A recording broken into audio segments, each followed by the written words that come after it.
नमस्कार, मैं हूं प्रवीण दुबे।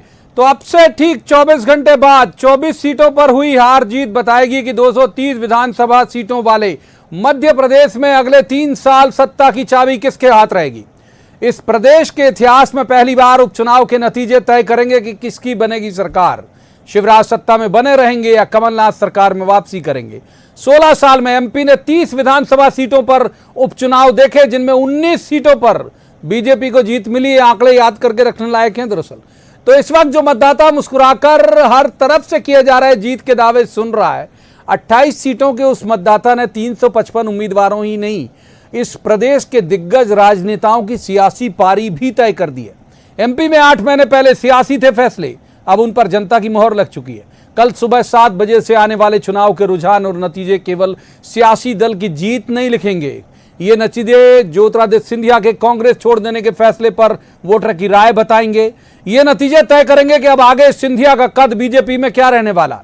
फैसला सिर्फ 28 सीटों का नहीं है, फैसला कमलनाथ के 40 बरस के सियासी जीवन के सबसे अहम चुनाव का भी है, और इस बात का भी कि कमलनाथ मध्य प्रदेश की राजनीति के सबसे बड़े खिलाड़ी बनकर उभरते हैं या उनकी राजनीति अवसान की तरफ जाती है। नतीजे बताएंगे कि शिवराज फिर बीजेपी का भरोसा बन पाए कि नहीं। ये नतीजे वीडी शर्मा की कप्तानी की बयानी भी होंगे। विधानसभा चुनाव से भी ज्यादा रोचक ये 24 सीटों के उपचुनाव। कई सीटों पर कांटे का रहा मुकाबला। रोजगार, स्वास्थ्य, किसान, शिक्षा जैसे जमीनी मुद्दे मौजूद थे, लेकिन चुनाव बिकाऊ टिकाऊ आइटम, भूखे गरीब, इन नंगे भूखे जुमलों पर ही लड़ा गया। मध्य प्रदेश की अब तक की राजनीति में भाषा का पतन इन चुनाव में ही वोटर ने देखा। और पहला चुनाव जब जीत के दावों के साथ 4 निर्दलीय, 2 बीएसपी और 1 सपा विधायक के समर्थन के लिए दोनों तरफ से दावे और जमावट जारी रही। नतीजों से पहले तो वोटर की नब्ज पकड़ना इस चुनाव में सबसे मुश्किल रहा। लिहाजा मंगल को शुरू हुए 28 सीटों के इस दंगल में नतीजे भी मंगल को ही आएंगे। उसके 24 घंटे पहले तक बना हुआ ये सवाल कि कल होगा किसका मंगल। सब टिकाऊ बिकाऊ जो भी दावे आपने सुने होंगे वो कितने सही, कितने गलत, कितने फर्जी, लेकिन एक चीज जरूर टिकाऊ है, वो है इलेक्शन मतलब न्यूज 18। कल दिन भर देखिएगा आप नतीजों का सबसे तेज और सबसे सटीक विश्लेषण। लेकिन अभी तो कहेंगे कि जवाब तो देना होगा। पहले आपको दिखाते हैं एक रिपोर्ट, देखिए।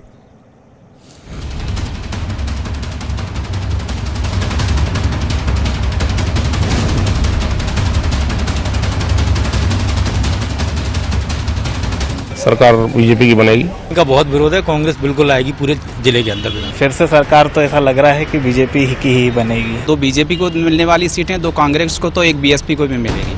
मध्य प्रदेश के इतिहास में पहली बार उपचुनाव के नतीजे से तय होगी सरकार। 16 साल में 30 विधानसभा सीटों पर हुए उपचुनाव। 15वीं विधानसभा में एक साथ 28 सीटों पर दांव।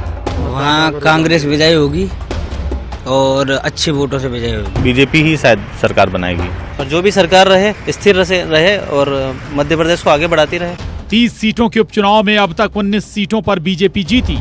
2018 के विधानसभा चुनाव में ग्वालियर चंबल की 34 में से इस सीटों पर कांग्रेस को मिली जीत। 17 से 18 सीट भारतीय जनता पार्टी के खाते में आएगी सर। कुछ कांग्रेस की आ जाएंगी, 7-8 सीटें। मुरैना की 5 सीटों पे कांग्रेस की विजय होगी। 15 सीट बीजेपी को मिल जाना चाहिए।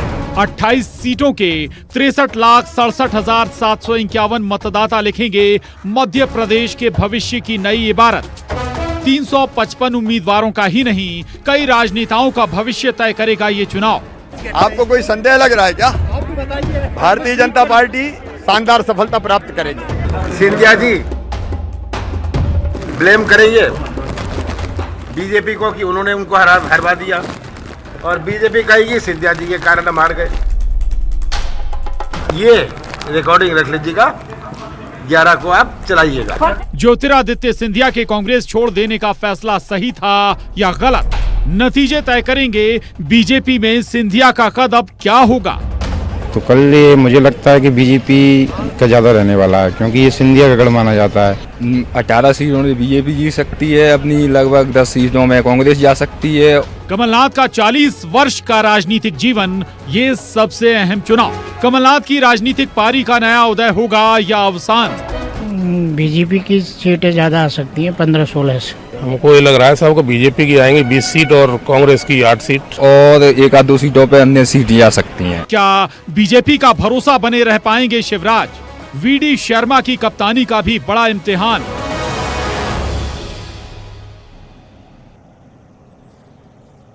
तो सबसे पहले जो मेहमान हमारे साथ हैं उनका परिचय मैं आपसे करा दूं। आज एक अलग तरह का कॉम्बिनेशन हमने रखा, उसकी वजह भी बताऊंगा। हमारे साथ हैं पंकज चतुर्वेदी, ये बीजेपी के हो चुके हैं बहुत लंबे वक्त पहले और सिंधिया जी के खास माने जाते हैं। पंकज जी का स्वागत है। दूसरे मेहमान रजनीश अग्रवाल, ये बीजेपी के ऊर्जावान प्रवक्ता है। रजनीश जी का बहुत स्वागत। और तीसरे मेहमान भूपेंद्र गुप्ता, ये कांग्रेस के वरिष्ठ नेता हैं और बहुत अच्छे प्रवक्ता भी हैं कांग्रेस के। स्वागत है भूपेंद्र जी का भी। आज जर्नलिस्ट कोई नहीं है, दो बीजेपी पर सवाल हो सकते हैं। आज हमने जो अपना पैकेज बनाया वो सवाल पर बनाया, राजनेताओं के भविष्य पर बनाया। तो 3 राजनेताओं पर केंद्रित होंगे कल के नतीजे। 28 एमएलए चुन के विधानसभा नहीं आ रहे, केवल 3 राजनेताओं का होगा क्या? तो तीनों के प्रतिनिधि यहां पर हमारे साथ बैठे हुए। शुरुआत कर लेते हैं भूपेंद्र जी से। भूपेंद्र जी, कमलनाथ जी ने कहा मीडिया से बात करते हुए, रिकॉर्ड करके रख लीजिए कि बीजेपी ठीकरा फोड़ेगी सिंधिया जी पर और सिंधिया जी ठीकरा फोड़ेंगे बीजेपी पर कि इनके कारण हार हुई। तो कल प्ले कितने बजे प्ले करें हम लोग उस को दोबारा?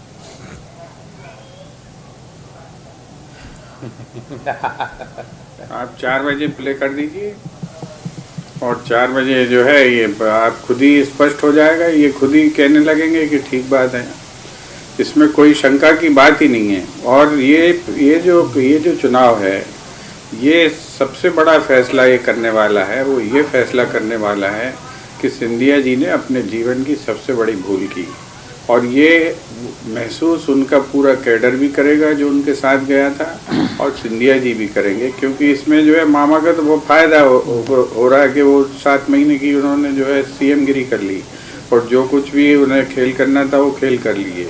और इसमें कमलनाथ जी भविष्य के जो है आने वाले कल के बाद वो सरकार चलाएंगे। इसमें सबसे बड़े लूजर हैं वो सिंधिया जी हैं, जिन्होंने जो है राज्यसभा की सीट के साथ सौदे की शुरुआत की थी।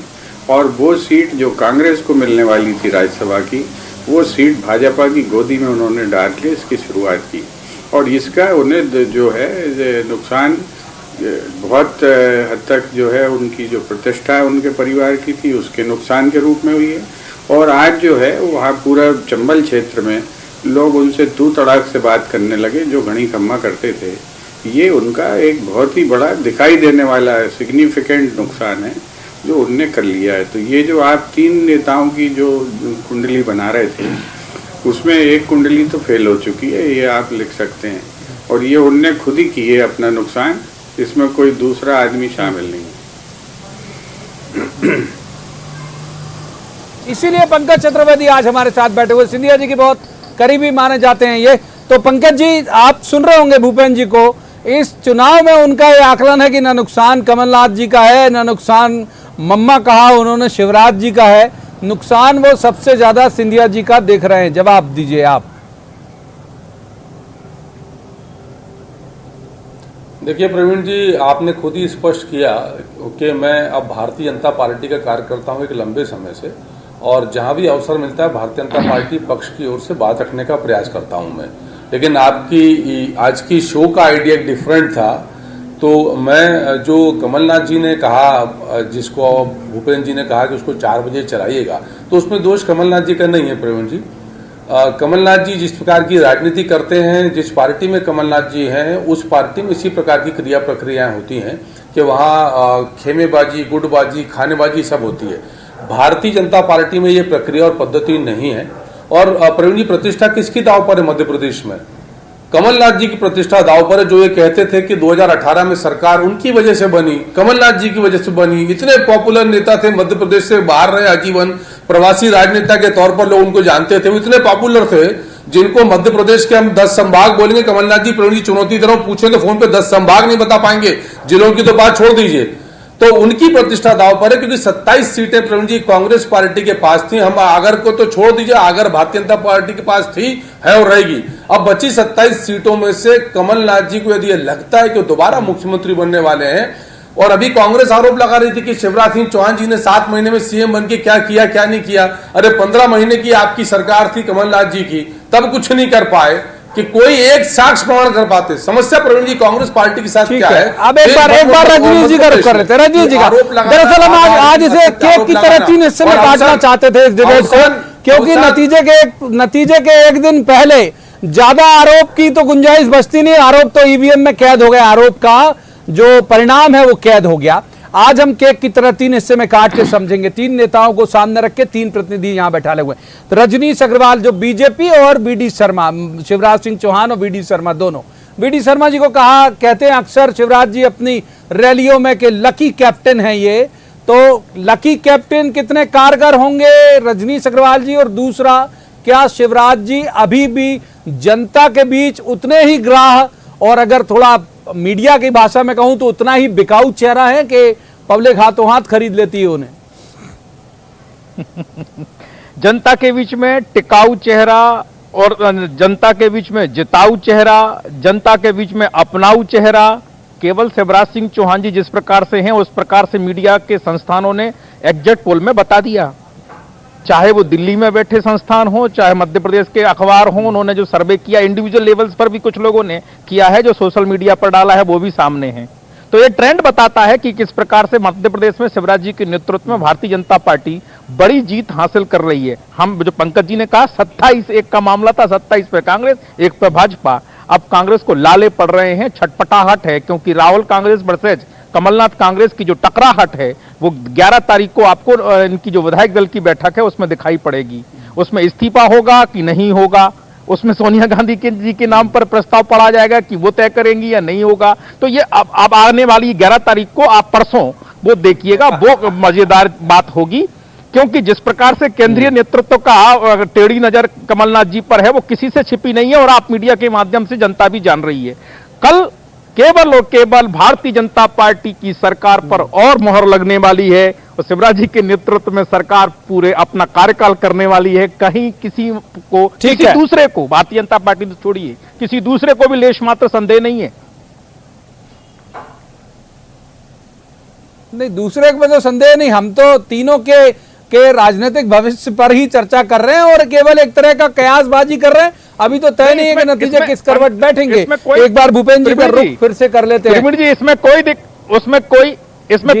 भी कोई संदेह नहीं कि lucky captain BD Sharma ji हैं और शिवराज जी का नेतृत्व लोकप्रिय है और संगठन में बूथ पर चुनाव लड़ा है, कोरोना काल में भी हमारा कार्यकर्ता बीडी शर्मा जी के नेतृत्व में प्रदेश अध्यक्ष के तौर पर। ठीक है भूपेंद्र जी, ये तो कह रहे हैं कि 11 तारीख को तय हो जाएगा कि पीसीसी चीफ अगला कौन होगा। भूपेंद्र जी, और आप लोग अक्सर ये कहते हो कि वहां लड़ाई चल रही है कि नेता प्रतिपक्ष गोपाल भार्गव रहे या नहीं रहे या कौन रहे, इसकी लड़ाई चल रही है। तो होगा क्या असल आपको लगता है 11 वाली विधायक दल की बैठक में?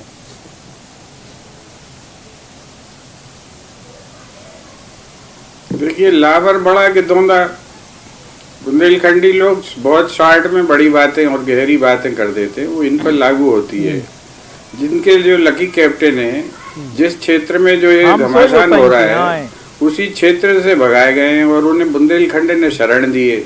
बुंदेलखंड ने उन्हें शरण दी है, वहाँ टिकट तो लोगों ने लेने नहीं दी। बाबूलाल गौर कहते थे कौन है बीडी शर्मा, तो ये चीजें सब जानते हैं। अब ये इनकी मजबूरी है, अभी जो है पद बंटना है तो इनको कहना चाहिए और अच्छा है। मैं तो शुभकामना करता हूँ कि अगर ऐसा कहने से भी इन लोगों की तरक्की होती है तो हो जाए, कोई दिक्कत नहीं है। लेकिन जो है ये समस्या दूसरी है। समस्या ये है कि चुनाव का नरेटिव क्या था, चुनाव किस आधार पर लड़ा गया और चुनाव जो है किस तरीके से डेवलप हुआ और उसमें जो है इनने क्या बातें करी, वो सारी चीजें जनता के सामने। और जो बात मैं कह रहा हूँ, छाती ठोक के कह रहा हूँ, वो कल 4 बजे जो है अपन इनसे बातचीत करेंगे, इन दोनों भाइयों से, और 4 बजे जो है इस बात की घोषणा हो जाएगी। नहीं, आप तो रहोगे हमारे साथ, आप तीनों ही हैं लगातार। जो है ये गुदगुदाने वाली, ये जो रट के आते, हम रहेंगे ना, मैं रट के रहूंगा। ये गुदगुदाने वाली जो रट के बातें आती है, उन बातों में कोई औचित्य नहीं। जनता 1000 बार इनके ये डायलॉग सुन चुकी है, दवाई लगाई।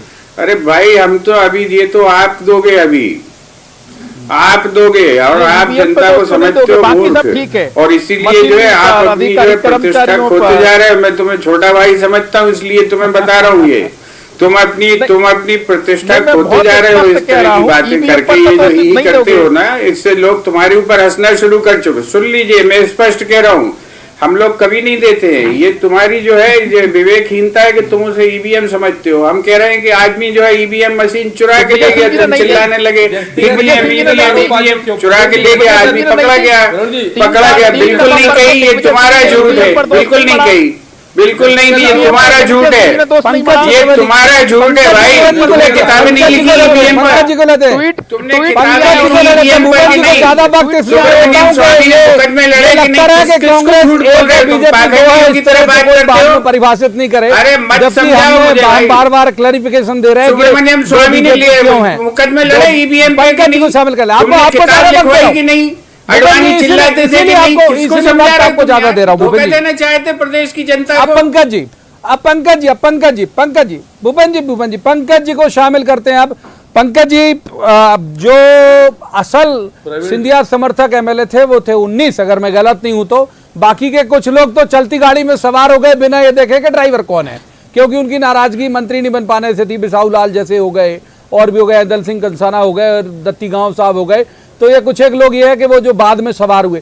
असल 19 में से कितने जीत रहे हैं सब सिंधिया समर्थक? असल 19 जो बिल्कुल एक साथ बुके आया, उस बुके 18 वोट मिले थे अंदर।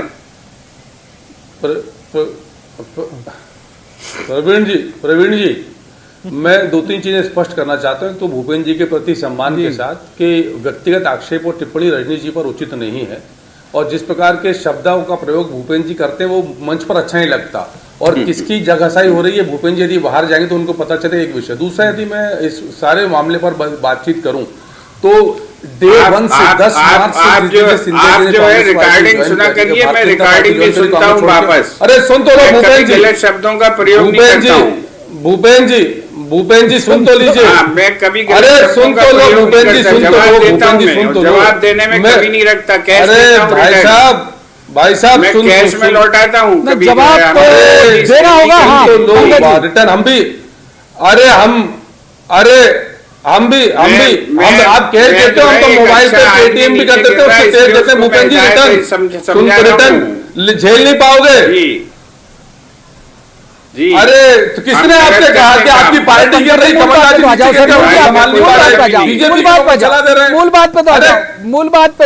जी मूल में इस त्रिकोणीय चर्चा जो आज हमने पहली बार की, उसका उद्देश्य पूरा हो जाए। मैं चाहता हूँ पंकज जी मूल बात पे आ जाइए सर। कल क्योंकि मुझे भी तो आपसे फिर जवाब लेना 20 बार ना, जो आप बोलोगे तो कल आप पे ही चिपकाऊंगा कि आपने ये कहा था। तो सर बोलने, अरे सरकार बोलने तो सरकार, आप ही भूपेन्द्र गुप्ता जी, मैं वही निवेदन कर रहा हूं सर कि कांग्रेस पार्टी गिर रही है जनता की नजरों में। कमलनाथ जी का राजनीतिक कद गिरा, कमलनाथ जी का राजनीतिक कद गिरा है, कांग्रेस पार्टी गिरी है, कांग्रेस पार्टी का पतन हो रहा है। और आरोप भारतीय जनता पार्टी पर। 20 मार्च के इस्तीफे के पहले कमलनाथ जी क्या कहते थे? ऐसे ही कॉन्फिडेंट होते थे कि पहले मंत्री आ रहे हैं, फिर विधायक आ रहे हैं, फिर माचिस को भेज दिया आग बुझाने के लिए, सब किस्सा सामने। नतीजा क्या? सड़क पर। तो ये नकली जो दिखावा कांग्रेस पार्टी को, और जिम्मेदारी किसकी? प्रवीण जी, जो बनी बनाई सरकार 15 साल के बाद की नहीं बचा सके, वो सरकार सारे गद्दार सड़क पर हैं। कल के लिए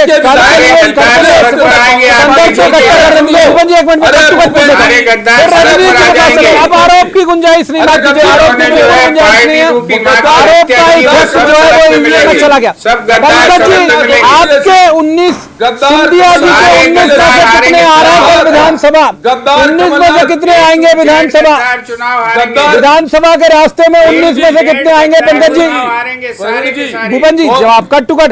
कल के लिए कुछ मुझे ले लीजिए, कल मैं इनसे पूछ सकूंगा। पंकज जी कितने आ रहे हैं 19 में से? मावा जी के ऊपर अब कोई दबाव नहीं रहेगा। सिंधिया जी का दुकान क्लोज। 28 के 18। अरे सुन लो भूपेन्द्र जी, बात नहीं सुनते।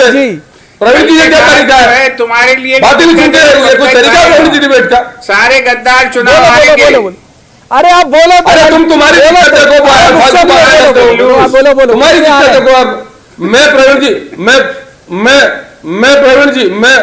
प्रवीण जी ये बोल रहा हूं कि 28 के 28 सिंधिया जी के और भारतीय जनता पार्टी के हैं, और 28 के 28 सिंधिया जी और भारतीय जनता पार्टी के हैं और 28 के 28 चुनाव जीतेंगे और कल 4 आप हो गए, मैं कहां कुछ बोल रहा हूं, आप हो गए, तब पता चलेगा। आप हो गए, जो शुरू में आए थे उनका पूछ रहा हूं मैं, अब तो हो गए, मान रहे हैं प्रवीण जी, मिल गए, पता नहीं दूध में पानी जैसे कि पानी में तेल जैसे, लेकिन मिले हैं। रजनीश अग्रवाल, अब एक एक करके तीनों गैस को मेरा उद्देश्य पूरा हो जाए सर, आज की डिबेट का उद्देश्य अलग था। रजनीश अग्रवाल, अब रजनीश जी आपके पास बचे 9, रजनीश अग्रवाल जी आपके पास बचे 9 शुरुआत के, सिंधिया जी बाद में आए 19 लेके 9 आपके कहलाए। तो मैं चाहता हूं कि थोड़ा क्लासिफाइड अगर आप कर दें तो एक सुलभ संदर्भ हो जाएगा कि उन 9 में से कितने जीत रहे हैं और इन 19 में से कितने जीत रहे हैं। रजनीश अग्रवाल जी, 28 को 2 हिस्से में बांट के, जैसे हम डिबेट को 3 हिस्से में बांट दिए, वैसे 28 को 2 हिस्से में बांट के बता दीजिए रजनीश अग्रवाल जी। भारतीय जनता पार्टी में ये क्लासिफिकेशन नहीं होता। भारतीय जनता पार्टी में सिंबल कमल का फूल और उस पर लड़ने वाला प्रत्याशी हमारा कार्यकर्ता, और यही कारण है कि हमने सबको एक आंख से देखा है। अनुशासन की कार्रवाई भी उसी तौर पर हुई है, आप उठाकर देख लीजिए। किसी को हमने इस नजरिए से नहीं देखा कि ये यहाँ का या वहां का, ये तेरा या मेरा, ये हमारी भारतीय जनता पार्टी में नहीं होता। और यहाँ जो चलेगा वो इसी रीति नीति पर चलेगा, और बाकी बहस जो है वो कल परिणाम आने के बाद 4 बजे के आने के बाद भी हो जाए। कितना रिकॉर्ड रखें साहब इनको, ये रिकॉर्ड रख लीजिए आप झंडा फहराएंगे, ये रिकॉर्ड रख लीजिए दावा तो कर चलेंगे। अरे दावा कर लो ना भाई, कल हमारे पास भी तो रहे, कम से कम आपको घेरने पकड़ने का कोई गुंजाइश, दावा तो कर लीजिए, हम भी तो रिकॉर्ड रख लें। कमलनाथ जी का रखा है ना, आपका भी तो रख लें। हम सोच रहे मैंने तो दावा आपके चैनल पर किया है, मैंने दावा आपके चैनल पर किया है कि कांग्रेस सिंगल डिजिट में रहेगी, सिंगल डिजिट में, डबल डिजिट भी कांग्रेस की नहीं हो पाएगी। मैंने आपके चैनल पर उस दिन कहा था, और मैं फिर दोहरा देता हूं। माफ कीजिए, वक्त इतनी चर्चा की इजाजत देता। तीनों मेहमानों का शुक्रिया, और जाते जाते एक बार फिर क्लैरिफिकेशन दे के जा रहा हूं कि ये 2 बीजेपी 1 कांग्रेस नहीं थे। दरअसल हमने 3 हिस्सों में 3 नेताओं के प्रतिनिधि यहां बुला के समझने की कोशिश की थी, क्योंकि तीनों का भविष्य कल वाले मसले पर एक तरह से दांव पर है, तीनों की राजनीतिक क्षमता दांव पर है। तो होगा क्या, बस कुछ घंटे का इंतजार है, वो तय हो जाएगा। आज की इस चर्चा में इतना ही, लेकिन जाते जाते मैं तमाम दर्शकों से फिर बोल जाऊंगे, कल दिन भर सुबह 6 बजे से इलेक्शन के नतीजों का बेहतरीन और सटीक कवरेज और विश्लेषण देखिए आप न्यूज़ 18 पर। आज की चर्चा में इतना ही, आप देखते रहिए लगातार न्यूज़ 18 मध्य प्रदेश छत्तीसगढ़।